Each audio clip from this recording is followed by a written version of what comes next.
Well, Joe Biden says it's almost like Game of Thrones. He's saying a very dark winter is coming. Damn.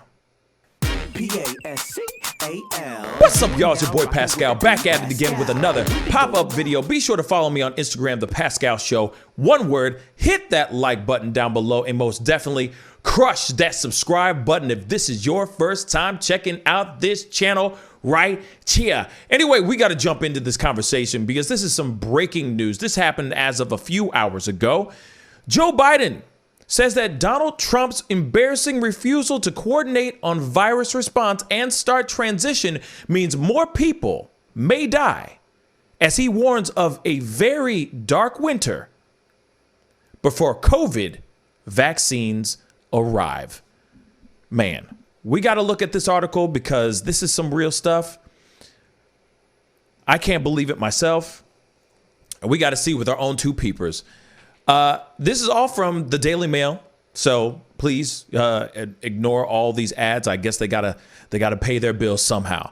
Anyway, Joe Biden warned a dark winter is ahead as the nation battles the coronavirus pandemic, and warned President Trump's refusal to start the transition process could result in more deaths. The president-elect spoke about the pandemic devastated economy after holding a virtual meeting with CEOs and labor leaders, including AFL-CIO, the AFL-CIO president, Richard Trumka, and General Motors CEO, Mary Barra, on Monday. New coronavirus cases in the U.S. have topped well over 100,000 on a daily basis for 13 days in a row, y'all. 13 days in a row. And nearly 70,000 people are currently hospitalized for the infection across the country. Now, of course, this is some serious stuff, y'all. There are multiple cases popping up every single day. And it's funny how, in the very beginning, as we've said on my morning show several times, the idea of a pandemic. At first, it's you hear about other people getting it. You hear stories about people getting it. And then you start hearing the people that you know actually getting it. And this is where it gets really, really hairy, y'all. This is where we start going into that thing of we got to be worried about what's going on. We got to really know what the heck is going on, because here it is. We go back to the article. With 69,455 people hospitalized as of Sunday, there are now 17% more people being treated for COVID-19 in U.S. facilities than were at the previous peak of 599,499 hospitalizations in April. So there are more people that are getting infected and that are being hospitalized right now,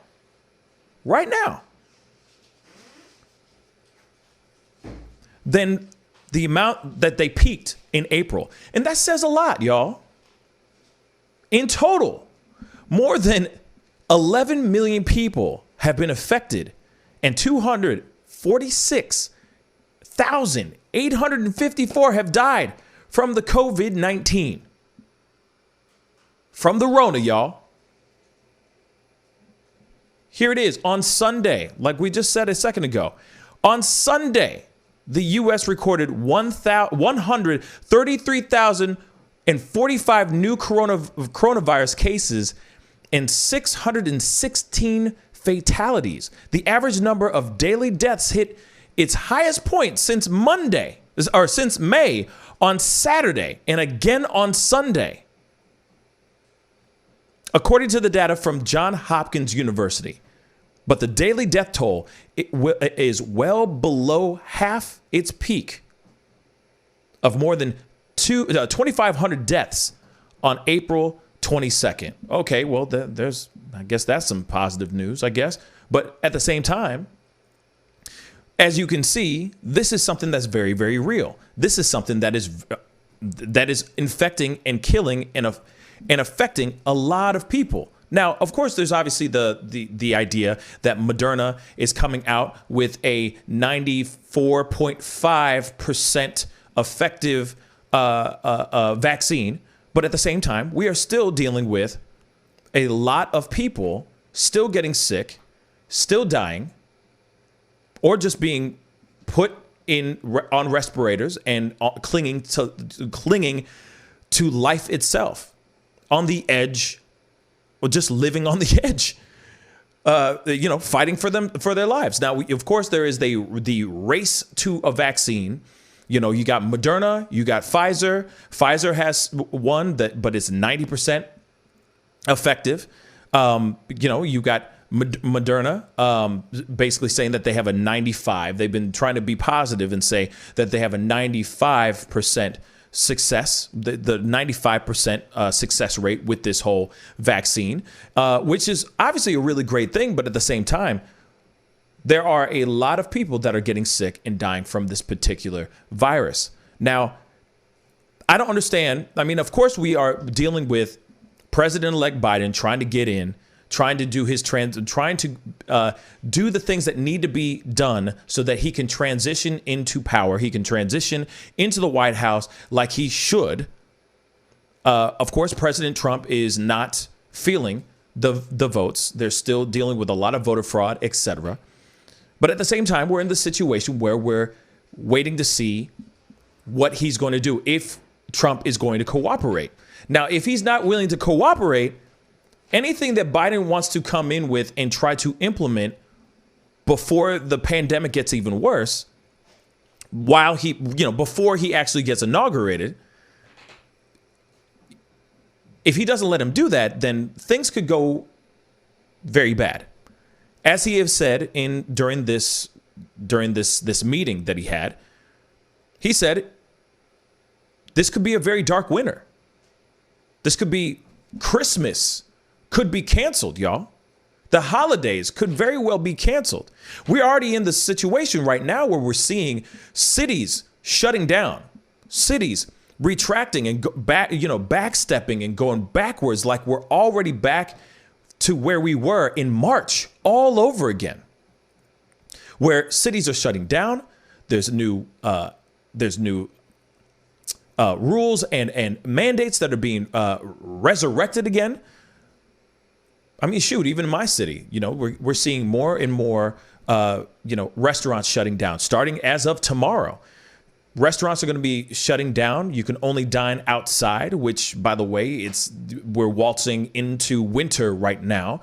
So how are you going to be able to enjoy a meal freezing your butt off?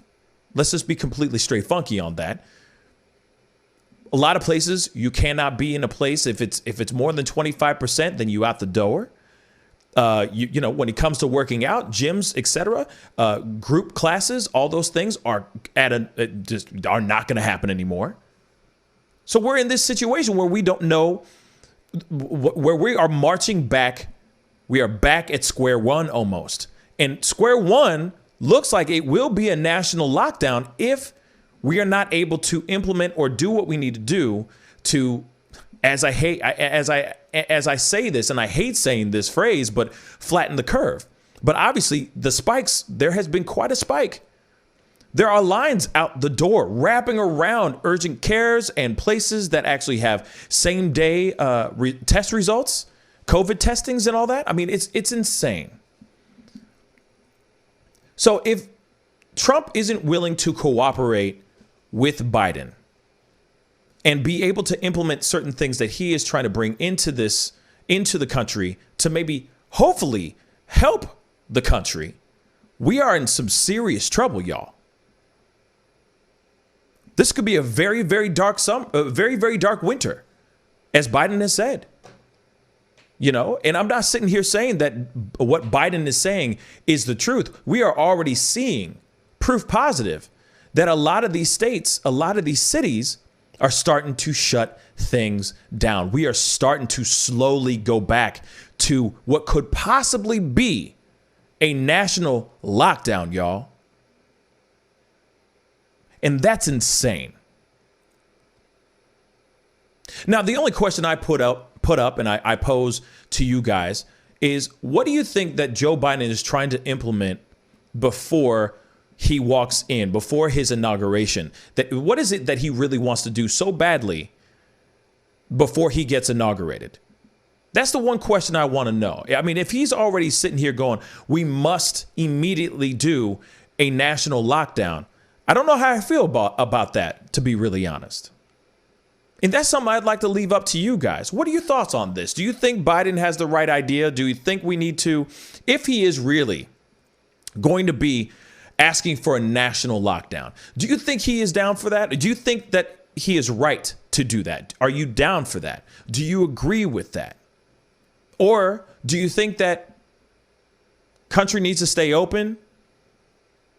We need to go back to normal. If people get sick, people get sick. Comment down below and let me know about that, because that's one thing that I'm very curious about. I mean, of course, people keep saying that Joe Biden has a plan to shut everything down, basically go back to zero, and just kind of wait for 30 days and see how things happen. The only concerns I have is how can people pay their bills, survive, etc. That's the thing I care about more than anything in the world. And of course, having less people getting sick. I don't know about y'all, but I don't want my loved ones getting sick. I don't want to get sick. And I'm tired of hearing about more and more people dying because of this terrible, terrible virus. And as much as people say that this is not real, my brothers and sisters, this virus is very real. And there's a lot of people that are fighting tooth and nail to survive, to get through this virus. Even the people who are not even sick with it, we are all fighting to survive and to get through this so that we can at least say that we once lived through this terrible, terrible time, that we survived this. But anyway, comment down below. Let me know what you think. I'd love to hear your thoughts on this. This is terrible, man. I really would hate to hear if the holidays, Christmas are canceled. We are obviously starting to hear about California already starting to roll back and start to implement new old mandates. They're starting to shut everything down because numbers are spiking over there as well. So anyway, I digress. Comment down below. Let me know what you think. I'd love to hear your thoughts. Hit that like button down below and most definitely crush that subscribe button. That would mean a lot. It would be great to have you guys a part of the Pascal Show family. Anyway, it's time to get going. Be good to yourselves. Be good to one another. And I'll see you guys in the next video. This is the Pascal Show. Bye. Pascal, you are now rocking with that dude Pascal. We be going wild.